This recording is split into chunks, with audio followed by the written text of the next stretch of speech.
मध्य पूर्व में एक नई खतरनाक जंग शुरू हो गई है। हम बात कर रहे हैं सीरिया की। आपने खबरों में अब तक पढ़ लिया होगा।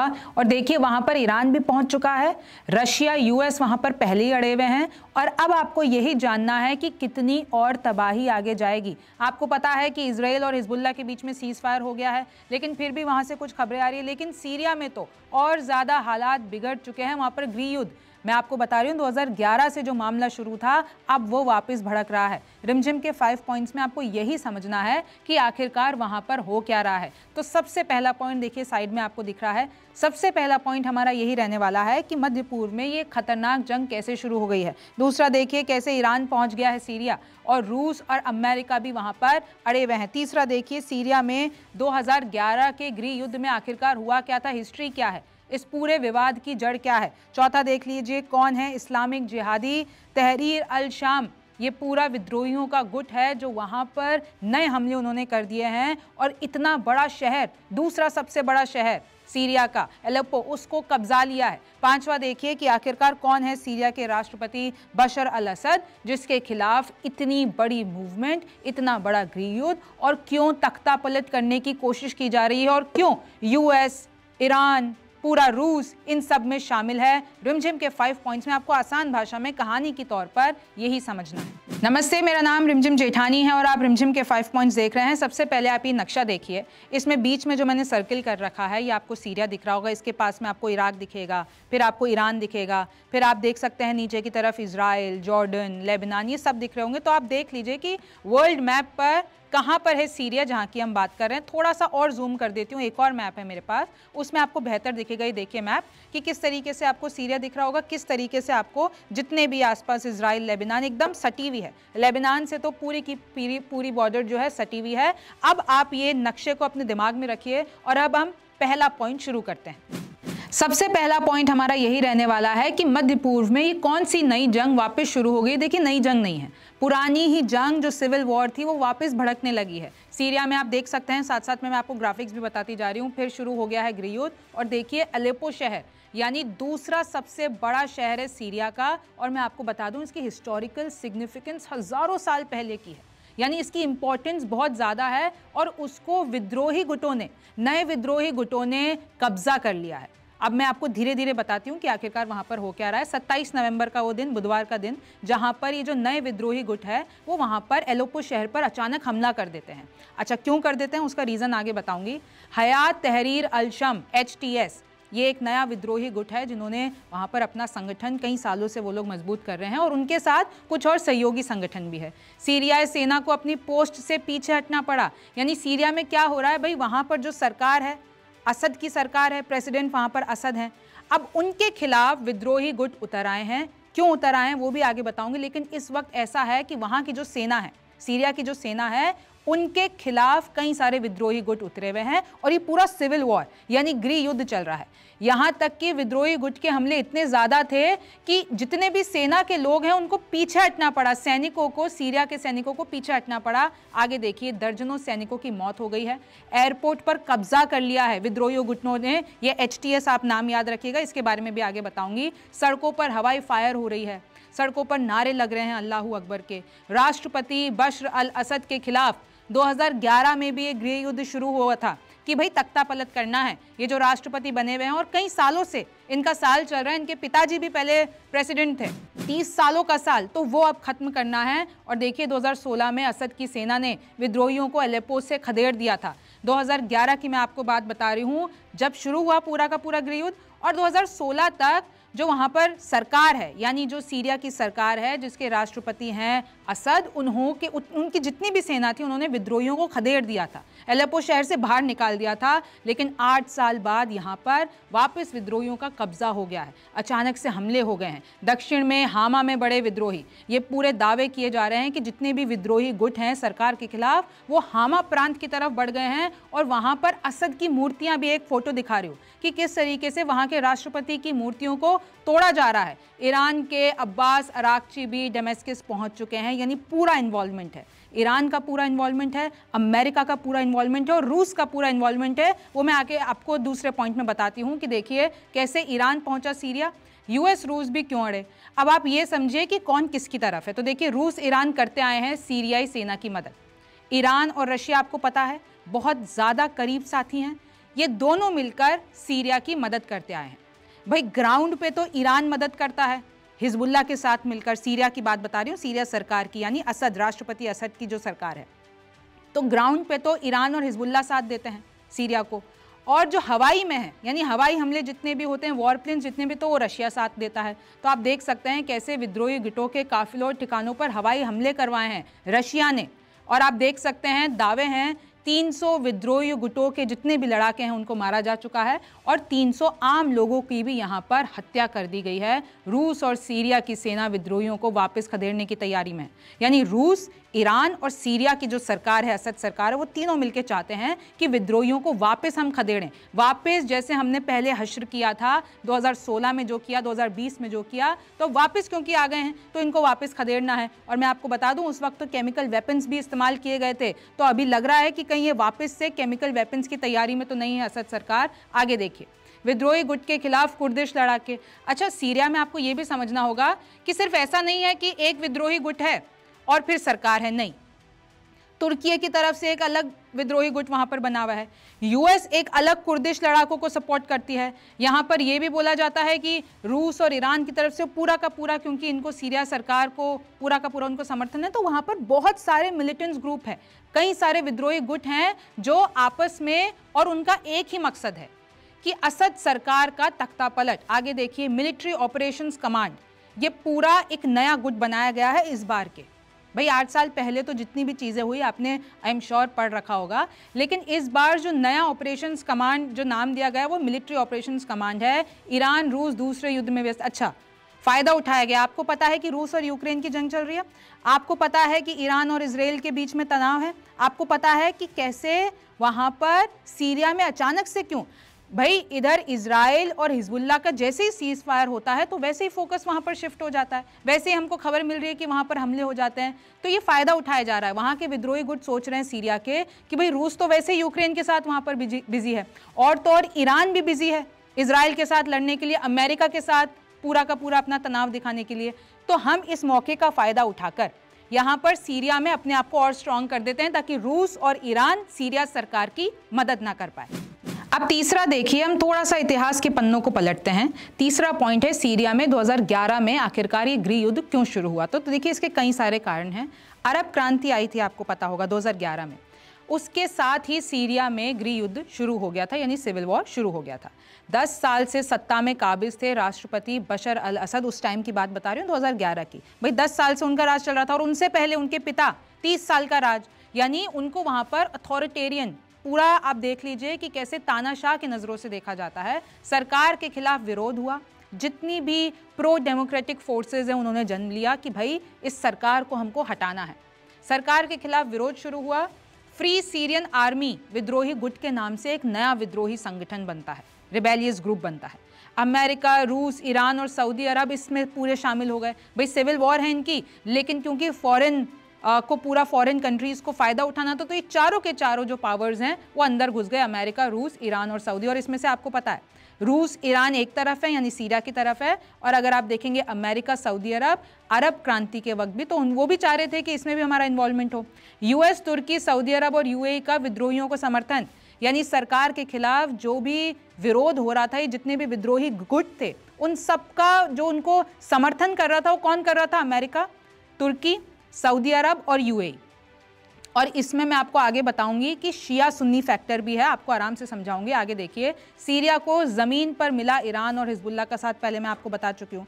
भाई जमीन पर तो ये दोनों लोग साथ काम कर रहे थे, और सीरिया सरकार को हवा में रूस ने पूरा साथ दिया। सीरिया में आतंकवादी संगठन ISIS ने भी पैर पसार लिए थे 2014 की, मैं आपको ये बात बता रही हूँ। सीरियन डेमोक्रेटिक फोर्सेज एक अलग वहाँ पर फोर्स है, SDF उसका शॉर्ट फॉर्म है, और कुर्दिश लड़ाकों को पूरा का पूरा अमेरिका की तरफ से साथ मिला हुआ है। आगे देखिए, 2020 में सीज फायर समझौता होता है, रूस और तुर्की भी इसमें शामिल होते हैं, और कैसे 3 लाख से ज़्यादा जब ये पूरा का पूरा सिविल वॉर खत्म होता है, और एक तरीके से आप देखिए खदेड़ दिया जाता है, लेकिन पूरी तरीके से खत्म नहीं हो पाता है, पूरी तरीके से वो लड़ाके वहां से जाते नहीं हैं, वो पूरा मूवमेंट था वो खत्म नहीं होता। और अभी देख लीजिए 8 साल के बाद वापस वो शुरू हो गया है। तो उस वक्त के अगर मैं आपको आंकड़े देती हूँ, 3 लाख से ज़्यादा वहाँ पर मौत हुई थी, 6 मिलियन से ज़्यादा लोगों को सीरिया छोड़ना पड़ा था और आसपास के देशों में जाकर शरण लेनी पड़ी थी, यानी रेफ्यूजी बनना पड़ा था। असद सरकार की आर्मी ने विद्रोहियों को खदेड़ दिया था। इदलिब में हालात ठीक, यानी जब वो पूरा का पूरा सीज फायर हुआ था तो भाई पूरा का पूरा ये जो शहर है इदलिब, वहाँ पर भी ठीक हो गए थे हालात, लेकिन अभी फिर से बिगड़ गए हैं। आपको मैं एक मैप दिखा रही हूँ, इसमें आप देख रहे होंगे कि कहाँ पर ये अलेप्पो शहर है और इदलिब है, यहाँ पर अभी सबसे ज़्यादा हमले हो रहे हैं। सरकार ने वापस लिए क्षेत्र। भाई जैसे वो पूरा का पूरा सिविल वॉर चला तो सरकार, यानी जो असद सरकार थी, उन्होंने जितने भी विद्रोही गुटों ने कब्जे कर लिए थे क्षेत्र को, उनको वापस ले लिया था, लेकिन अब फिर से उनको हथियाने की कोशिशें शुरू हो गई हैं। अलेप्पो से छुपे रहे विद्रोही, यानी विद्रोही गुट क्योंकि अचानक से पनप गए हैं, तो ऐसा दावा किया जा रहा है कई सालों से अलेप्पो शहर में, जो कि दूसरा सबसे बड़ा शहर है, तो वहाँ पर पूरे के पूरे आप देख लीजिए किस तरीके से विद्रोही गुट पूरा वहाँ पर कायम थे, गुपचुप अपने पूरे प्लानिंग कर रहे थे और अचानक से ये जो बीता बुधवार गया है वहाँ पर हमला हो जाता है। अब चौथा देखिए कि आखिरकार कौन है ये इस्लामिक जिहादी तहरीर अल शाम, जिन्होंने वहाँ पर सरकार के खिलाफ इतना बड़ा मोर्चा खोल रखा है। इन लोगों का मकसद क्या है? तो देखिए, जब हम इसके बारे में समझ रहे थे तो एक सामने शब्द आया सल्फी आइडियोलॉजी सामने आई, और जब मैंने एक्सपर्ट से भी बातचीत की तो उनका कहना था कि देखिए जो सल्फी आइडियोलॉजी होती है वो एकदम कट्टरपंथी आइडियोलॉजी होती है, क्योंकि अल असद जिस पूरे सेक्शन से आते हैं उनको अलावी लोग कहते हैं, तो वो लोग थोड़े लिबरल किस्म के होते हैं।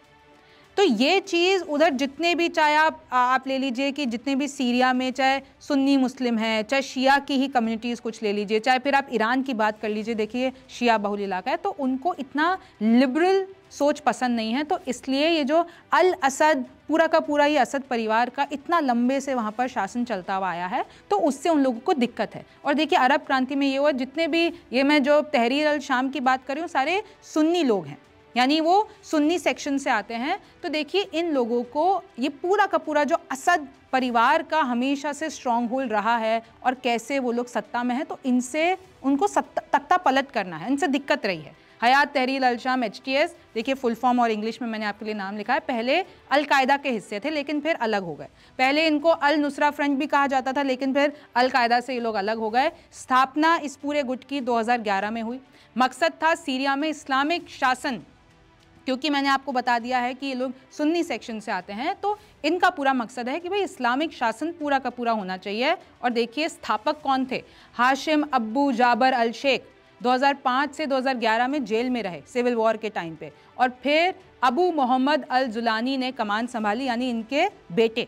और अभी तक आप देख सकते हैं कि कैसे पूरा का पूरा इन्होंने कमान संभाल रखी है इनके बेटे ने। और ये पूरा जो HTS फ्रंट है उन्होंने ही ये नए हमले किए हैं सीरिया में। और देखिए लिबरल दावा किया जाता है कि किस तरीके से लिबरल सोच के ये लोग खिलाफ हैं, और ये जितने भी हैं ना, ये जितनी भी असद परिवार हैं उन सब के लोग खिलाफ है। और देखिए तुर्की की तरफ से फ्री सीरियन आर्मी, मैंने आपको बताया ना कि तुर्की का एक अलग फोर्स लगा हुआ है, यहाँ पर US का एक अलग फोर्स लगा हुआ है, और पूरा का पूरा संगठनों का साथ मिला हुआ है। इसलिए वहाँ पर जितने भी, एक और देखिए आप संगठन people's protection unit YPG, Kurdish लड़ाके हैं इसमें। शिया सुन्नी की लड़ाई है, विद्रोही ज़्यादातर सुन्नी हैं। यानी अगर मैं आपको बताती हूँ कि अलावी कैटेगरी से आते हैं जो प्रेसिडेंट असद हैं, तो अब जितने भी विद्रोही हैं वो ज़्यादातर सुन्नी कैटेगरी से आते हैं। आप आगे देख सकते हैं, 5वां पॉइंट हमारा यही है कि कौन है सीरिया के राष्ट्रपति बशर अल असद। अब थोड़ा सा इनके बारे में भी मैं आपको बता देती हूँ। राष्ट्रपति बशर अल असद कितना 60 साल के हैं तकरीबन। पिता का नाम हफेज़ अल असद, जो कि पहले ही 30 साल राज कर चुके हैं, राष्ट्रपति रहे हैं। साल 2000 में सत्ता में आते हैं। किन की बात कर रही हूँ मैं? बशर अल असद की बात कर रही हूँ, जो इस वक्त राष्ट्रपति हैं, जिनके खिलाफ इतना बड़ा मोर्चा खोला हुआ है। पिता ने 30 साल तक राज किया, और इनकी जो पार्टी है वो बाथ पार्टी है। असद परिवार माइनॉरिटी, यानी 10% वहाँ पे, जितनी भी अगर मैं सीरिया की पॉपुलेशन रिलीजन वाइज डिवाइड करती हूँ तो वहाँ पे वो लोग माइनॉरिटी में आते हैं, और सत्ता पे पॉलिटिकली पूरा उन पे कब्जा है। 1960s से, यानी 1960 के दशक से 10% माइनॉरिटी से जो लोग आते हैं, तो पूरा का पूरा वहाँ पर कब्जा है। साल 2000 में इन्होंने बदला संविधान, यानी जब पिता की मौत हो जाती है हफेज़ अल असद की, उसके बाद जो ये जो इनके बेटे हैं असद, ये कितने साल के होते हैं? 34 ईयर्स के होते हैं। और संविधान में लिखा हुआ है कि आप इतना कम उम्र का राष्ट्रपति नहीं चुन सकते। लेकिन सीरिया में फिर राष्ट्रपति के लिए, यानी भाई बेटे को बनाने के लिए राष्ट्रपति, संविधान बदला गया। उम्र जो थी 40 से 34 की गई, 34 साल की गई। और फिर आप देख लीजिए कि किस तरीके से पूरा का पूरा तब से लेकर अभी तक ये राज कर रहे हैं, यानी बशर अल असद यहाँ पर राष्ट्रपति। आगे देखिए इनकी एंटी यूएस सोच है कि पूरा अमेरिका से, यहीं जितनी भी ताकतें हैं उनसे एंटी सोच। और देखिए ईरान और रशिया भी इसलिए उनको सपोर्ट करते हैं क्योंकि तीनों की आइडियोलॉजीज मिलती हैं। सीरिया पर लगा लेबनीज पीएम राफिक हरीरी की हत्या का आरोप। मैं आपको बता दूं कि लेबनान में भी सीरियन फोर्सेस मौजूद थी, लेकिन जैसे ही आरोप लगता है कि लेबनीज पीएम का असैसिनेशन हुआ था राफिक हरीरी का, तो फिर सीरिया पर आरोप लगा। तो उसके बाद 2005 तक सीरिया ने सारे सैनिक लेबनान से अपने निकाल लिए। अच्छा, इस शिया सुन्नी के बाद बड़ा सेक्शन अलावी लोग, मैंने आपको बता दिया है कि बशर अल असद भी अलावी ही कैटेगरी से आते हैं और इनको नुसारियाज भी कहते हैं। अब आगे देखिए आप, मैं आपको एक स्क्रीनशॉट दिखा रही हूँ, उसमें आप देख सकते हैं कि कैसे ईरान के जितने भी मिलिटिया ग्रुप हैं वो लोग सीरिया में रातों रात पहुँच चुके हैं सरकार की मदद करने के लिए, सीरिया सरकार के नहीं, असद सरकार की मदद करने के लिए। और अब वहां पर जंग आगे जाने वाली है क्योंकि भिड़ंत हो रही है। और एक और दूसरा ये देखिए स्क्रीनशॉट, इसमें लिखा हुआ है कि किस तरीके से यूनाइटेड स्टेट्स ने बोला है कि हम सीरिया पर सैंक्शंस हटा देंगे अगर जो वहाँ की बशर अल असद सरकार है वो अपने आप को ईरान से अलग कर देती है। तो ईरान और हिजबुल्लाह से अगर अपने आप को अलग कर देती है, टाइज पूरे के पूरे वहाँ पर छोड़ देती है, तो हम यानी अमेरिका वहाँ पर सैंक्शंस हटा देगा। ये बड़ा ऑफर, ये बड़ा दावा सामने किया जा रहा है। और देखिए ईरान इंटरनेशनल इंग्लिश की खबर है ये। अब सवाल तो ये भी उठाया जा रहा है कि सीरिया में ये जो विद्रोही हमले हो रहे हैं उनका मास्टरमाइंड कौन है? तुर्की और इजराइल। अच्छा, अब आप कहेंगे कि अचानक से तुर्की और इजराइल कहाँ से आ गया? अब मैं आपको बताती हूँ इसके पीछे क्या दावे पेश किए जा रहे हैं। देखिए, सुन्नी विद्रोही गुट जितने भी हैं सीरिया में, उनको पूरा समर्थन मिला हुआ है तुर्की का। पहली बात क्लियर है। दूसरा देख लीजिए, अभी हाल ही में मैंने आपको अपने शो में भी बात बताई थी कि कैसे इजराइल की जो खुफिया एजेंसी है शिन बेत, उनके जो चीफ हैं वो तुर्की दौरे पर गए थे। अब दावे किए जा रहे हैं कि इन लोगों ने मिलकर, क्योंकि तुर्की दौरे पर गए थे इजराइल के खुफिया एजेंसी के चीफ, तो इन तुर्की और इजराइल ने मिलकर कोई खुफिया प्लानिंग तो नहीं कर लिया। वो प्लानिंग क्या है? तो देखिए, ईरान रूस की कमजोरी का उठाया फायदा। सवाल है, क्योंकि आपको भी पता है ईरान अभी किस तरीके से बिजी है। एक तरफ यूएस से न्यूक्लियर डील हो रही है, उस पर बिजी है, सैंक्शंस लगाए जा रहे हैं, ट्रंप आने वाले हैं। एक तरफ इजराइल के साथ जंग का पूरा मोर्चा खुला हुआ है, एक तरफ हिजबुल्लाह से सीज फायर तो हो गई है, लेकिन फिर भी इन्वॉल्व तो है ना भाई हमास हिजबुल्लाह के साथ। तो ईरान अभी बहुत बिजी है और इसी तरीके से रशिया भी बिजी है यूक्रेन वॉर में। तो अब किस तरीके से इन दोनों पावर्स का फायदा उठाया जाए? रशिया ईरान को भी साथ देने के लिए बिजी है, तो फिर ये इजराइल, यूएस और तुर्की क्या सोच रहे हैं? और मेनली इजराइल यूएस ये सोच रहे हैं कि भाई ये ईरान और रशिया वहां पर बिजी है, तो हम सीरिया में इसका फायदा उठा लेते हैं। कैसे उठा लेते हैं वो भी आप सुनिए। ईरान से सीरिया के रास्ते हमास हिजबुल्लाह को मदद नहीं मिलनी चाहिए। आपको भी पता है, ये मैं आपको मैप वापस दिखाना चाहूँगी। देखिए, दावे किए जाते हैं कि ईरान सीरिया के रास्ते लेबनान में पूरे की पूरे हथियारों और फंड पूरा पहुँचाता है। अब सीरिया के रास्ते इसलिए पहुंचा सकता है क्योंकि जो अल असद सरकार है और जो रशिया है और ईरान है, तीनों आपस में भाई भाई हैं, यानी तीनों आपस में दोस्त है, तो इसलिए ये पहुंचा देते हैं। तो अगर सीरिया में हमने तख्ता पलट करवा दिया, यूएस और इजराइल ये सोच रहे हैं, तो हमको ये जो हथियार का सप्लाई है हम वो रोक सकते हैं, क्योंकि जिन गुटों को हम समर्थन दे रहे हैं वहाँ पर विद्रोही गुटों को, तो वो हमारे काम आएंगे ना फिर। तो इस तरीके से ग्लोबल स्ट्रैटेजी बनाई जा रही है। देखिए, तुर्कियों पर पीछे से इजराइल के साथ होने के आरोप, तुर्की पर यह आरोप लगते हैं कि भाई बाहर से तो इजराइल के खिलाफ बोलता है तुर्की, एर्दोगन की बात मैं कर रही हूँ, वहाँ पर जो अभी सत्ता में है, तो भाई बाहर से तो वो लोग इजराइल के खिलाफ बोलते हैं, लेकिन अंदर अंदर से पीछे पीछे से इजराइल के साथ है, यानी उनके साथ पूरी डील चलती रहती है, बिजनेस डील चलती रहती है। और फिर सीरिया में भी मेनली तुर्की जो ग्रुप है वो अमेरिका के साथ है, इजराइल के साथ है। तो इस तरीके से दावे हैं, आरोप है। और देखिए, अब पूरा इनका मकसद है, जितनी भी फॉरेन पावर्स हैं, चाहे आप यूएस ले लीजिए, इजराइल ले लीजिए, चाहे आप तुर्की ले लीजिए, चाहे आप सऊदी अरब ले लीजिए, दावे हैं कि इन सब का मकसद है कि भाई सीरिया में तख्ता पलट करवा दो। जो पिछली बार नहीं हो पाया वो इस बार करा दो, क्योंकि ईरान और यूएस माफ़ कीजिएगा, ईरान और रूस अभी उतनी मदद नहीं कर पाएंगे जितनी पिछली बार कर पाए थे। पिछली बार भी ईरान और रूस की मदद थी तो ये लोग, जो असद सरकार है वो जीत गई थी और जितने भी विद्रोही गुट हैं उनको खदेड़ दिया था। अभी पूरा का पूरा मामला चल रहा है और देखिए आपको भी पता है गाज़ा में अभी भी स्थिति सही नहीं हुई है। हिजबुल्लाह और इजराइल में सीज़ फायर तो हो गया, लेकिन आए दिन खबरें आ रही हैं कि यहाँ पर हमले हो गए, सीज़ फायर का उल्लंघन हो गया और अंदर अंदर बहुत सी चीज़ें चल रही हैं।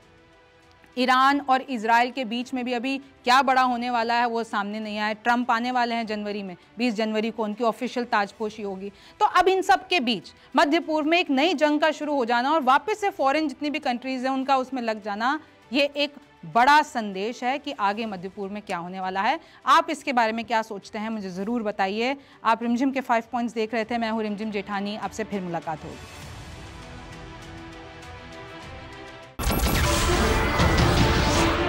नमस्कार, मैं हूं मानक गुप्ता।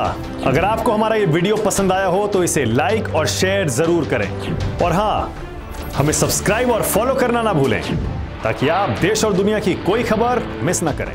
तो जुड़े रहिए हमारे साथ और देखते रहिए न्यूज़ 24।